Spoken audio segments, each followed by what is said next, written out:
নমস্কার। ঠাকুরমা স্বামীজি গুরুদেবের শ্রীচরণে প্রণাম জানাই। আজ স্বামীজিও ঠাকুরকে নিয়ে ছোট্ট একটি কাহিনী শোনাই। স্বামীজি বলছেন, আমি তখন এক শহর থেকে আরেক শহরে ঘুরে ঘুরে বেড়াচ্ছি। একটার পর একটা বক্তৃতা দিয়ে যাচ্ছি। এমনও বহুদিন গেছে যে একই দিনে বেশ কয়েকটা সভায় বক্তৃতা দিয়ে গেছি। একদিন মাঝরাতে ইজি চেয়ারে বসে চিন্তা করছেন স্বামীজি। আচ্ছা, অনেক তো বক্তৃতা দিলাম, যে বিষয়ে আমি বিশেষভাবে চিন্তা ভাবনা করেছি তা তো সবই হয়ে গেল। এখন যাই বলতে যাব সেটাই পুরনো কথার পুনরাবৃত্তি হবে। তবে সেটা আমি চাই না। অথচ শিরে সংক্রান্তি, পরের দিনই বক্তৃতা। তাহলে এখন কি করি? এইসব 7-5 ভাবছেন স্বামীজি। হঠাৎই ঠাকুরের গলা শুনতে পেলেন। স্বামীজি বলছেন, তিনি আমার উদ্দেশ্যে কথাগুলো বলে উঠলেন। সেই মুহূর্তে আমার চোখটা বন্ধ ছিল, ফলে তাকে দেখতে পাইনি আমি। শুধুমাত্র তার কণ্ঠস্বর শুনতে লাগলাম।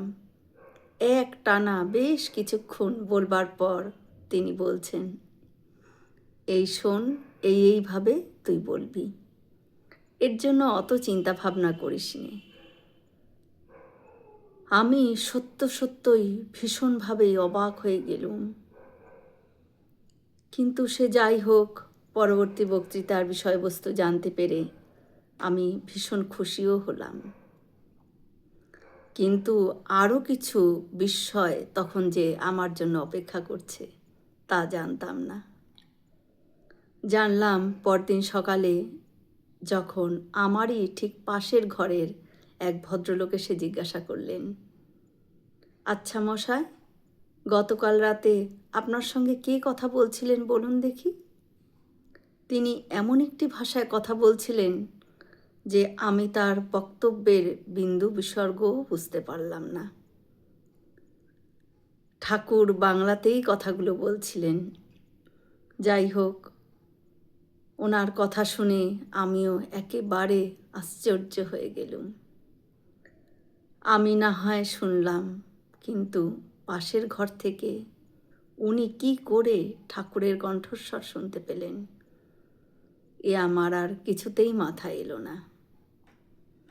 সংগৃহীত একটি কাহিনী শোনালাম। জয় শ্রী রামকৃষ্ণ। আমরা সকলে মিলে একসাথে বলি, জয় মহামায় কি জয়, জয় ভগবান শ্রী শ্রী রামকৃষ্ণদেব কি জয়, জয় স্বামীজি মহারাজজি কি জয়। হয়তো অনেক ভুল ত্রুটি হলো, ঠাকুর যেন আমায় ক্ষমা করে দেন। সকলে সুস্থ থাকবেন, আনন্দে থাকবেন। ঠাকুর মায়ের কৃপা দৃষ্টি সকলের ওপর বর্ষিত হোক। শুভরাত্রি।